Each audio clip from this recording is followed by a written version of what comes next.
Hey, moment makers. Welcome to A Golden Moment.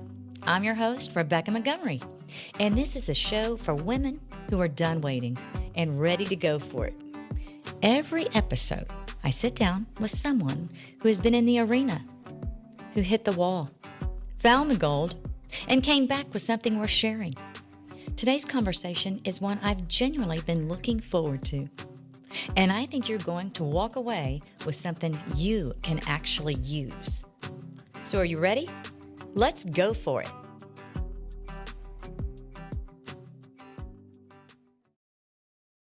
Moment makers, today's guest is someone Fort Worth is going to miss and someone I have genuinely been looking forward to sitting down with. For 13 years, Bob Jameson served as president and CEO of Visit Fort Worth. And under his leadership, this city became the fastest growing tourism destination in the country.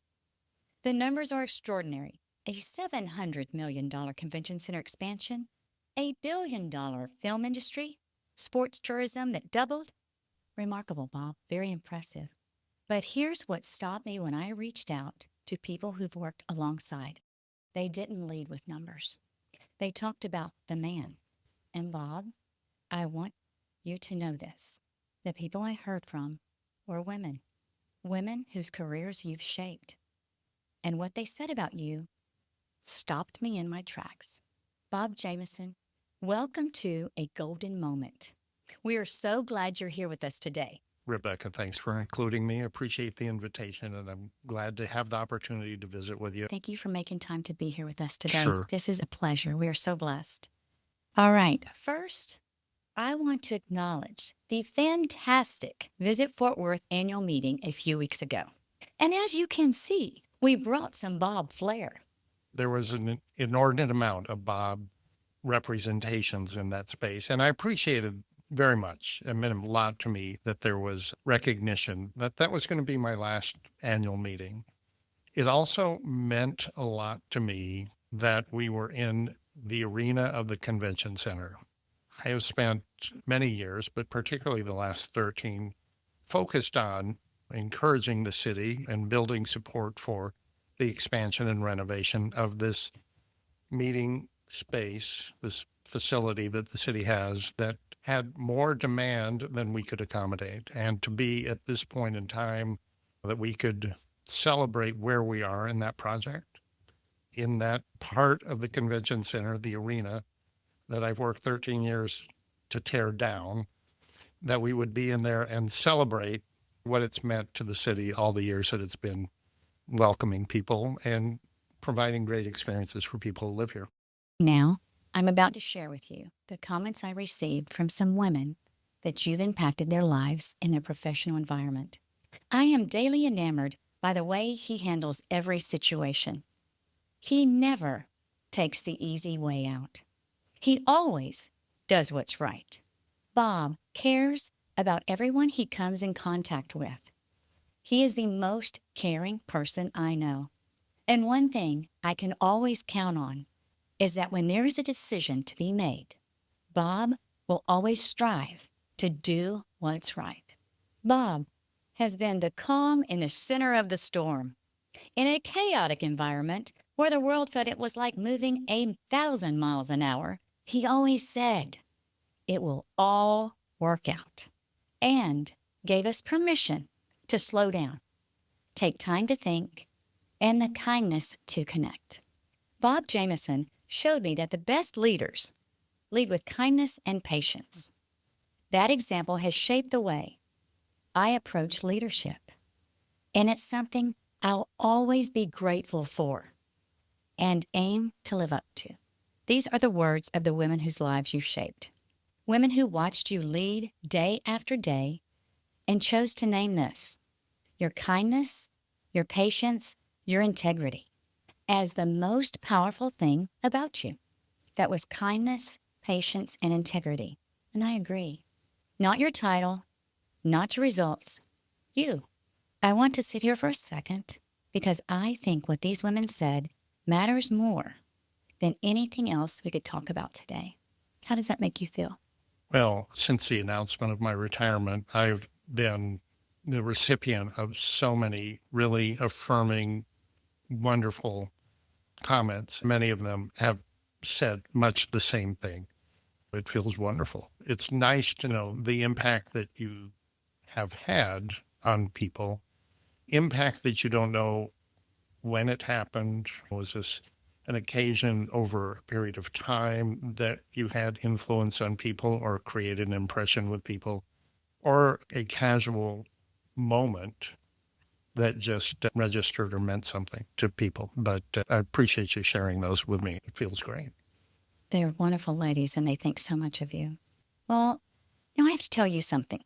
My grandmother used to say to us all the time, just play pretty. My aunt used to always say, be nice. Always be nice. And for years, I wrestled with those words, wondering if choosing kindness was costing me something in the rooms I was trying to get into. And I eventually decided, no, it was the most powerful thing I had. And then I read what these women wrote about you. And I thought, Bob has been living that his whole career. So I want to ask you directly, did leading with kindness and patience ever feel like a risk, or did it turn out to be everything? Well, the answer to both is yes. At different points in time, particularly early on in my career, much the same way that you asked yourself that very question. And it ultimately became a matter of, well, what is the style? What is my approach? Who am I? And how do I lead in a way that is true to myself? And so that's what I've done. I sit here today and you share these words that were given to you by people that I've been working with or colleagues or such. I've seen what's been shared on LinkedIn and Facebook and Instagram, et cetera. And they're all affirming that ultimately I was true to myself. Over time, I learned to be with people. If you're trying too hard to be somebody else because you think that may be something that works for other people, if it doesn't work for you, it's going to get in the way of your ability to be successful. Let's talk about that young Bob. We would love to hear more about that. After nearly 50 years in a career built around making people feel welcome, where did that come from? Did something shape that in you, or a person, a mentor, a boss? I don't know. Was it being the middle child of 5 boys? That can always have an impact on a life. Was it being born in the year of the wood horse? I don't know where it came from. It's been what ultimately made a career in a service industry, in the hospitality industry. I have certainly had wonderful mentors throughout my life, and there is an element of paying it forward in that regard. I make myself available to people at varying points in their careers, trying to make decisions for themselves about what they need. And there were folks that genuinely helped me along, but all of that just made sense to me. I think in this industry, you're most successful, and it calls people who have a servant's heart. And in the hospitality industry in particular, the hotel industry, which was the first career path that I was on, you have responsibility for people. They're here from other places. This is unfamiliar territory. You extend yourself for them. If you're going to ask other people working for you, working with you to do the same, then you have to invest in them the same way you invest the people that are showing up at the front desk to check in. Every person matters. Every person matters. Every person we come in contact to. From the moment we wake up in the morning to the time in the evening we lay our head down. Every single person we come in contact with. Working in a hotel, 400 employees, every single person in there is a contributor. They all matter. And they all have different roles. And my job in leading that was to make sure that they all understood the value and the extent of what their contribution represented in the success of our business, and particularly in terms of what the guest experience would be as a result. You touched on something that is near and dear to me. I have a motto I live by, the 3 Ps: people, polite, and prepared. And the first one is all people matter. Thank you. I agree with you. I do want to do a quick sidebar. You mentioned you were born in the year of the wood horse. Can you elaborate on that at all? I only really learned that I was born in the year of the wood horse because I looked it up a couple of weeks ago. We did a little segment in our annual meeting recognizing the year of the horse, and we called attention to the various equestrian groups that are part of the fabric of this community. When we got digging into that, I said, oh, well, I wonder what year I was born in. There's the year of the fire horse, the year of the wood horse. I had to look at the fire horse and the wood horse, interestingly enough, aligns very nicely with these things that you've just shared with me. Now, I don't know why the wood horse, the fire, I don't know, but it was kind of fun to look at that. That is fun. Yeah. We've been doing a lot of deep thought in the year of the horse this year. So that's exciting to know that you were born in the year of the wood horse. I think of someone that's strong and magnificent and also bringing others with him. And that's what I'm sensing in what I'm hearing from people talking about you. The women who described you didn't use words like visionary or strategic. They said kind, patient, always does what's right. Did leading that way ever cost you anything, or did you find it actually the advantage? Well, I'm in a unique position right now because I've got the ability to look back over all those years. Did it cost me something? If it did, I'm not aware of it. There might have been, as I was being viewed by people I was working for relative to other colleagues, that they were looking for one of those harder traits or behaviors. I don't know. I've been given additional responsibility in every job I've had. I've worked in marvelous places, been given responsibility in amazing businesses, and most recently, this nonprofit organization. I can't see a single instance where it cost me anything. And here I am today, I think, really feeling the rewards of having, just approached people in that manner. Have you ever been in a room where the most powerful person was the least kind? Oh, sure. Well, I've worked for somebody that was like that. At the same time, because none of us can't be totally defined by just one characteristic or behavior, there were many things. This person was actually most influential in the advancement of my career. And one-on-one, he was very human and kind with me, but in a public setting, he was often very unkind with how he expressed his disappointment in other people's performance. I learned from him, and there were great things that have served me well that I saw in him, but that part was not a fit for me. It was just not something I would ever do. I was able to see the impact it had on my peers and people that worked for us and the example it set, and it was not right. What would you say to a young woman who's been told she's too nice to get ahead? I would say you have to present yourself with authenticity and be the person that you are the most comfortable being. And, people want to be treated with respect. They want to be welcomed. They want to be known for who they are, to be known for who they are without judgment.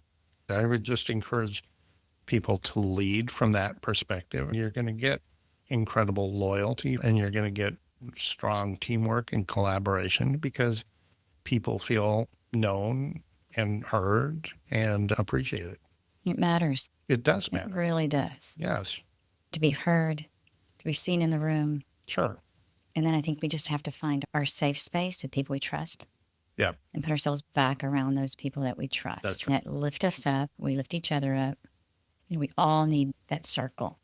I think that is hugely important that we all create that circle for ourselves. When you're the leader of an organization, you can have strong relationships with the people that work for you, but you still need a circle around you that you can turn to and be open and vulnerable and just test things that are questions for you about who you are and how you're feeling, about how you're responding to a certain circumstance. It needs to be as safe a place as you can create. I agree. Often as we go through the different areas of our life, when we're younger, that circle's different. As we grow, it changes. But to have that safe space to go and be vulnerable and say, this is what I'm thinking about doing or how I did it. What do you think? Right. Was that the best direction to take? Was it not? And that someone can give you feedback. Yes. That's something you can take and work with. Those circles exist formally. There are organizations that are designed to create that kind of environment, but they're also most common informally. I think it's so important that there's no size that is right or wrong. We all need to let things that we're wrestling with that get trapped in our head, we have to find a place to put voice Right. to that. Because sometimes just hearing yourself say it out loud, it becomes quite clear what's the right direction to take or how to think about it. But you have to have somebody or some buddies that will. Especially when you're making a decision that's going to impact not just you, but a team That's right. or a sector of That's the right. community.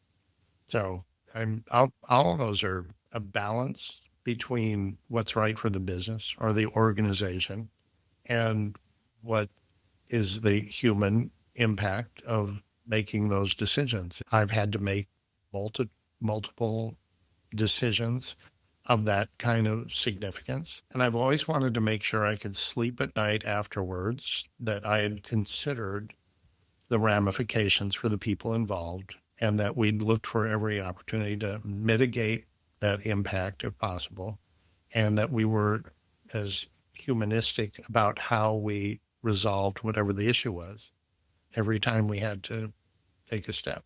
We have been through a lot the last few years. Yes. Our community has been through a lot, and it's impacted your arena. Yes. Can you share some of the challenges through that you learned and what we've been through and maybe came out so far ahead because of what you and your team had you come against and overcome? Well, the easy example to point to is the impact the pandemic had on the world, but it was felt very significantly in our industry and within our organization. And so, again, just as I was previously discussing, we had to make some difficult decisions about how we were going to be staffed for an uncertain amount of time. We deliberated about that. We didn't prolong it, but we did spend the right amount of time to think about how to mitigate the impact, but still take necessary steps. That was part of that experience. There was so much going on. There were global conflicts taking place. There were civil rights issues within the country. There were a variety of things. We were in the middle of a very difficult national election. And then you had the pandemic on top of that. And you mentioned earlier, somebody quoted me as saying, well, things always work out. I do believe that. I do operate with hope and confidence in the future, even if you're in difficult times. But it was particularly hard to be in a circumstance that nobody living had been through before, and to really understand how to convey that hope, that confidence, when we were in the middle of something unforeseen and unexplainable. That was a challenge for me. I had doubts about my ability to continue to encourage people, but It was very difficult. But it didn't mean I didn't believe that. But I've been through economic downturns, and there is some predictability to when those recover. This was so much more than that. I didn't know how to paint a picture of the path forward. So it was just asking people to have, a certain amount of blind faith in the future. It was that quiet, unglamorous. We have to keep going. There's some women I've been working with in my circle, in that safe circle we talked about, and that we can take anything to. And sometimes when we're doing something, not sure if we should have done it or not, we call each other and say, you still love me, right? Of course I do. What happened? What did you do? And I've got those, and they're on one hand. Then we learned this is the year of the horse. So we started looking it up. Well, the horse is magnificent. It's strong. It moves forward. So we've all been claiming our horse. We envision in our head its color. We name our horse. And I've named my horse. And Her name is River Athena. I picked two names, not one, because, and I think some of this coincides with what you've been doing, what we've just been talking about. sure. River is constantly changing. You got to go with flow. You wake up and here's my agenda and this is what we're going to do today. And you might as well throw that out the window because something happened and it's completely different than what you anticipated. So some days I get on River and we're going to do the best we can to get to the end of the day. Mm-hmm. And Athena is strong, going forward, magnificent. And so that's where I bring the strength in when I need some extra kick in the pants. Because of some of these circles and rooms we talked about, where some people may walk in and think, I'm not seen, I'm not heard. What am I doing here? Maybe even I don't matter. Nobody even realizes I'm here and cannot contribute. So I will ask you, these women who have been learning from you, when someone goes into a room like that, when a young lady or a young man goes into a room like that, especially when they're young and looking up to people such as yourself, a mentor, what would you tell them? What would you tell your young self? Well, I would tell my young self that you want to have more trust in your gut. There are times that I can look back and think, well, I had an instinct about that, or I had an inspiration about this, and I didn't feel like I belonged at the table, or I didn't have confidence in my voice. I would hang on to that. I wouldn't move. I wouldn't raise my hand. I wouldn't put an idea out there. And so looking back, I would encourage myself to be more forthcoming and speak up. And it's finding that circle of support and maybe, if possible, finding those people in the room and encourage that support. It's not too hard when we walk into rooms to know, I probably should be in a different spot in this room that's more supportive in what we're doing. What is the name of your horse? Well, this is not my strong suit. This is where I would turn to the people in my marketing department and say, what should my horse's name be? No, this is really, I don't know. 50 years I've been at work and working somebody else's schedule. The most important thing that I have ahead of me is not sitting in a chair in the backyard watching the birds. It is having the opportunity to decide that I might want to do that and I might not want to do that. I might want to take on some other kind of use of my time, might want to travel, might want to plan for it, might want to do something serendipitous.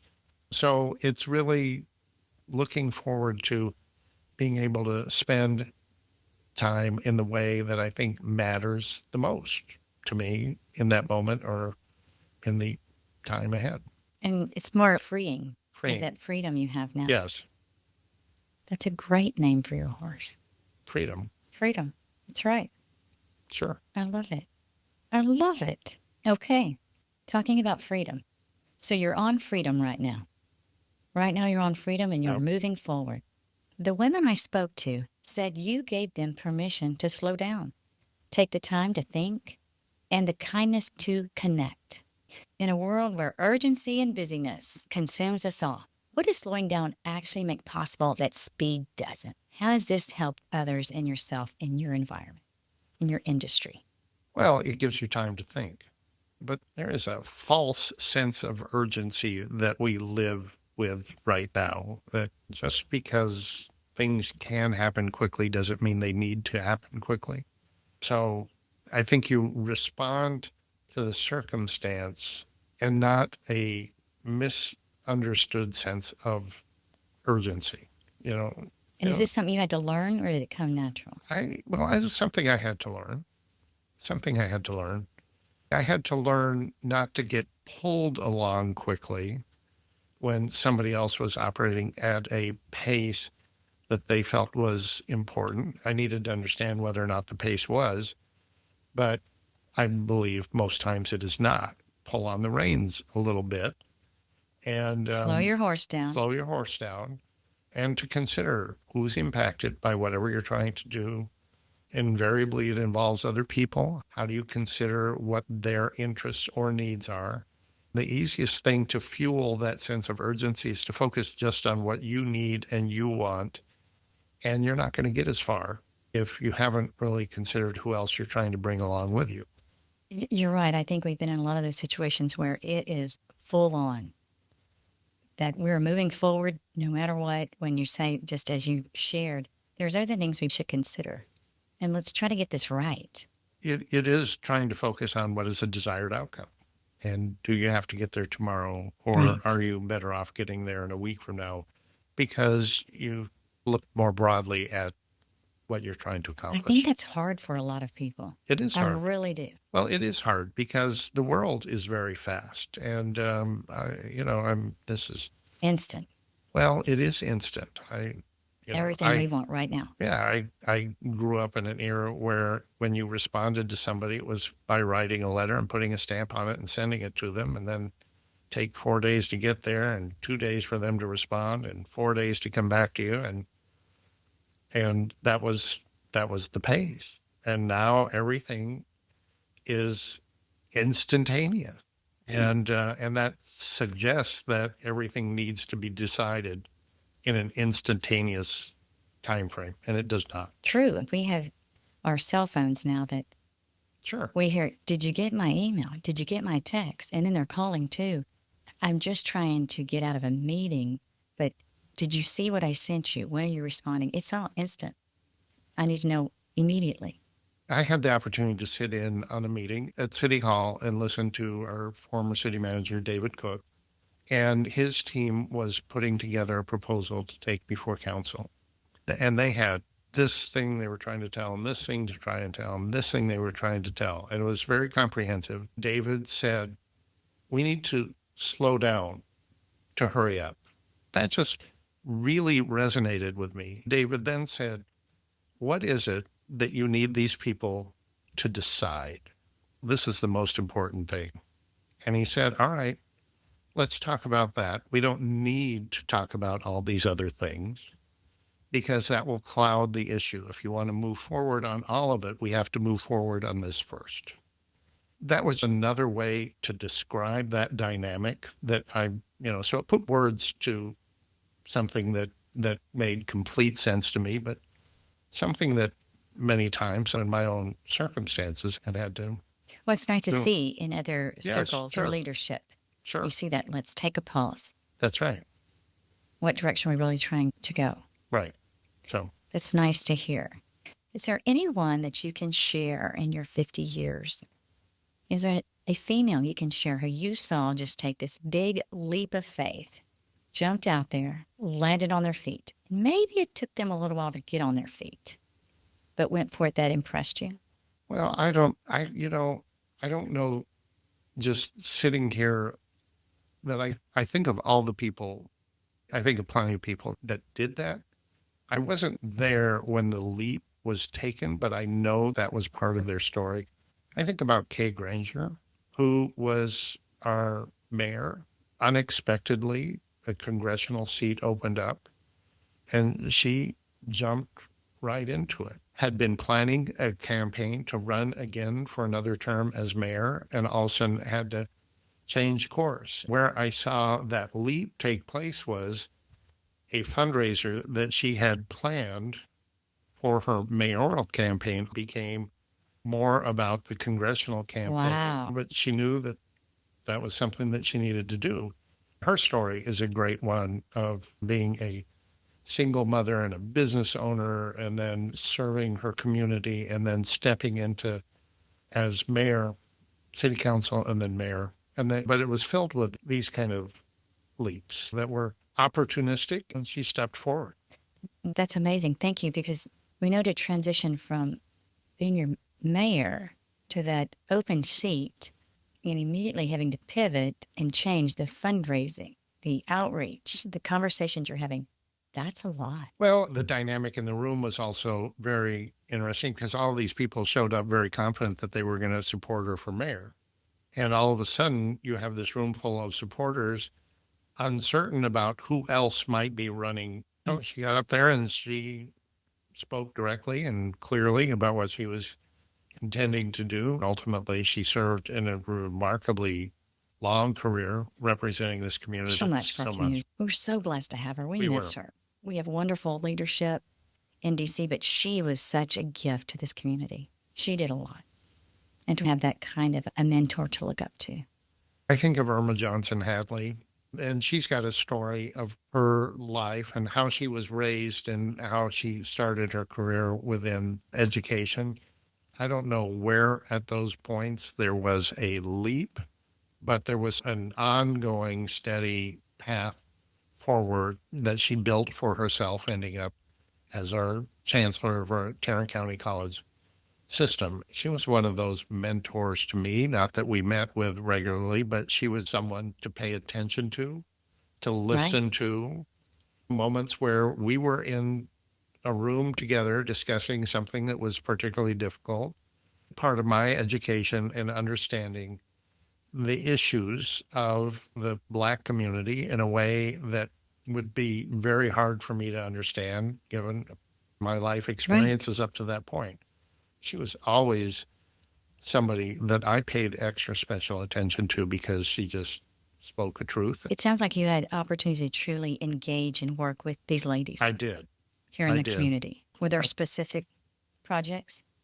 There was a difficult situation with the Main Street Arts Festival where there was some concerns about a couple of pieces of art that were not for sale, but were in the gallery that members of the African-American community objected to, and what they represented. I was chairing that event, and we had to sit down and talk about what that meant and why it meant what it meant and how to go forward. That was the circumstance for that particular conversation. She and I were on committees together at different points in time, and so. Those are both wonderful ladies. Yes, yeah. I agree with you. You and Ann have 4 children, and now Rex and Hutton. And by the way, speaking of Rex and Hutton, thank you for the beautiful Valentine's card. 2 of you and the grandchildren. It was perfect and very telling of what's special and meaningful in your life. And for those that did not see this Valentine's card, it was a limited edition. So sorry. But a career this demanding asks a lot of a family. How did you hold that together? And is there anything you'd wish you'd done differently? Ann and I both were in the same industry. She was working more part-time to give her more flexibility in her schedule. My schedule did not have a lot of flexibility, but we kept it together because we understood the demands that we both were under. That was helpful. So you divide and conquer. And sometimes you're relying on the kindness of friends to help you get kids involved in sports to all the places they're supposed to be and to fulfill your obligations. But it was tough. It was a difficult time period, and it really stretched us in ways for both of us. You can't get home soon enough. You can't get to work soon enough. And that kind of pressure does take a toll. It's a very organized sort, and we just had to talk through where we were going to be and what we were going to do and balance it all. That makes it sound easier than it was, but we managed to do it. Right. It takes a village. I think we can all agree what you just shared is so challenging to get where you need to be, whether it be to the office or to a place of business or back home for an event with your children or your family. For anybody that is faced with this, many people are. Part of the advice is that as parent partners, in whatever way that is in your family, to communicate with each other on a regular basis and to plan how you're going to manage to be every place you need to be and take care of the kids. But you also have to take care of each other. That was something I learned from my mother-in-law very early on, is that try as hard as you can not to make the children the center of the family. The parents are the center of the family, and the children learn what it means to be part of a family by watching the parents. That's hard because children just pull you in. They want your attention, and many times it's fun to give it. And so you have to be very intentional about the time with each other. And is that something you've had to instill or work hard with your team members so they do the same? Because we all want to impress our boss who we're working for. They see me in the morning, they see me still there when they leave. That's not uncommon. Is that something you have to stress for your team to pick up? I've always created an environment that recognizes family obligations and time away. I was raised in an environment where you leave work at work and home at home, and that is like life's biggest fallacy. They don't separate. They Especially run together. now. And to get the most effective person at work, you have to have them be able to tend to the things at home when they need to tend to the things at home. And that's the example I've set, and that is the opportunity that I've tried to make sure people understand is available to them. It's more challenging now because our phones are never off. We have constant communication access to each other. It may be 8 p.m., but respond to this one question I have. I'm trying to balance a couple of things. One, there's how people work and how they want to work and when they can work. If somebody turns off their equipment, shut themselves off when they go home, that's great. But some people will take some time at home to catch up. I don't encourage that. That's what I do. I also am regularly reminding people that just because you've got an email from me does not mean you have to answer it. I'm doing work when I can do it with no expectation that you're sitting there waiting to hear from me. That's wonderful to hear, because what I hear is you're saying if you turn your computer off, phone off for work at 5:30, whatever that time is, you're fine with it. And unless there's an emergency, major fire, because a lot of women, we don't feel that way. We feel like we have to be on. You do have to repeat that message. You do have to continue to share that, because even hearing it, something worth hearing is worth repeating. And if you really want people to internalize it, sometimes you have to say it more than once so that people really believe that it's not something I'm just saying, but it's something that I mean. What are some things you've had to repeat to yourself over and over through the years? Well, looking back, I always, when I was 30, I felt like I needed to be 35.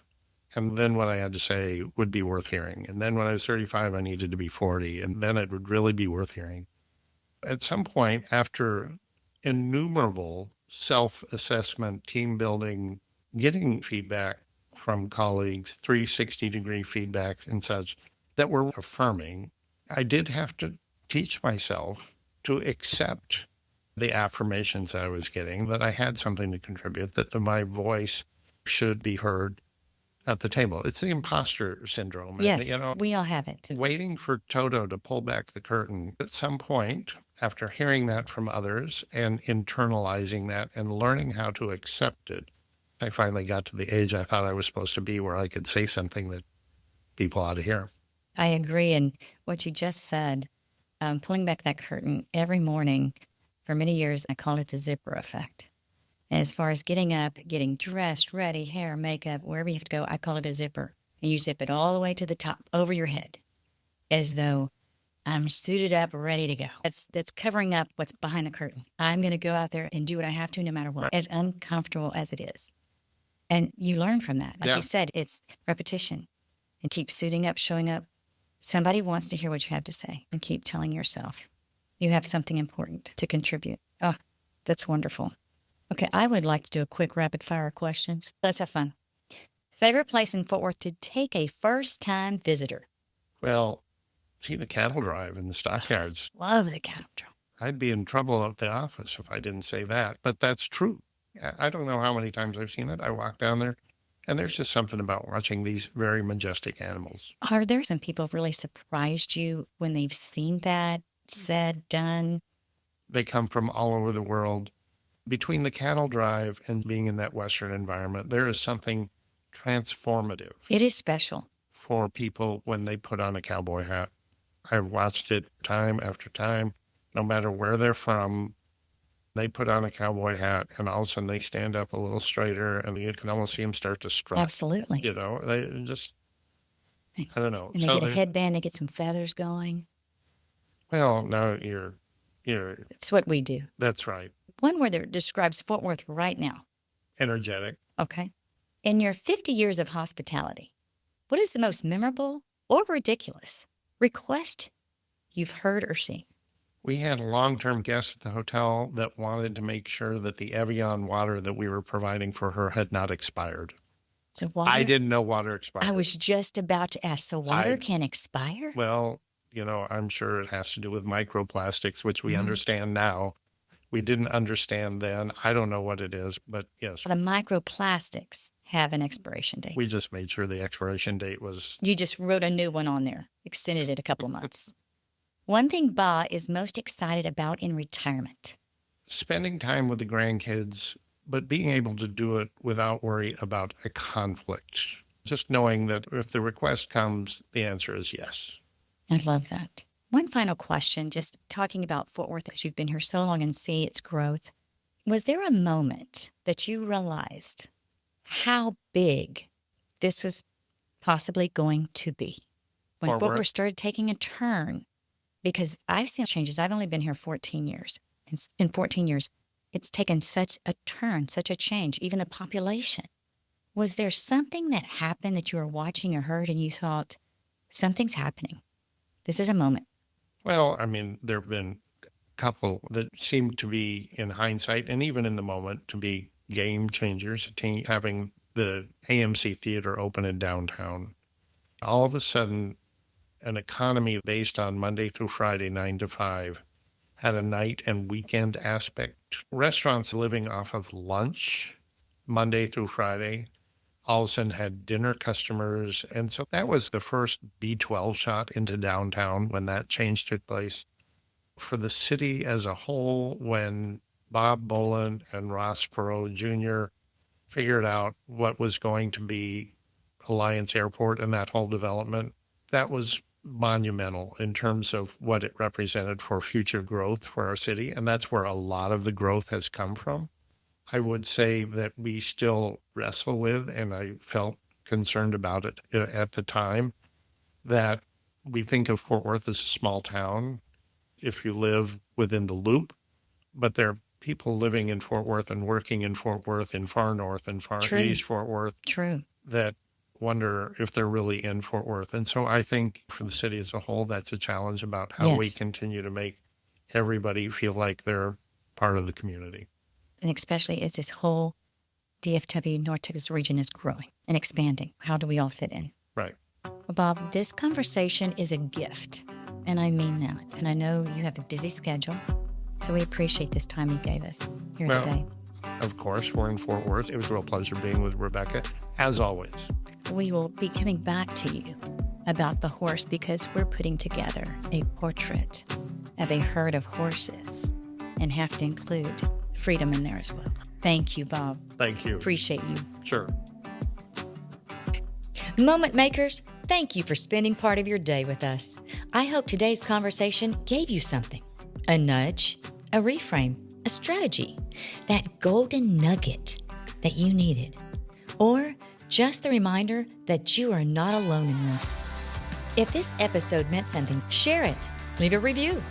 And if there's a woman in your life who needs a little nudge today, or needs to name her horse, send this to her. You are enough.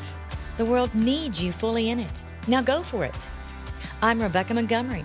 This has been a golden moment. See you next time, Moment Makers.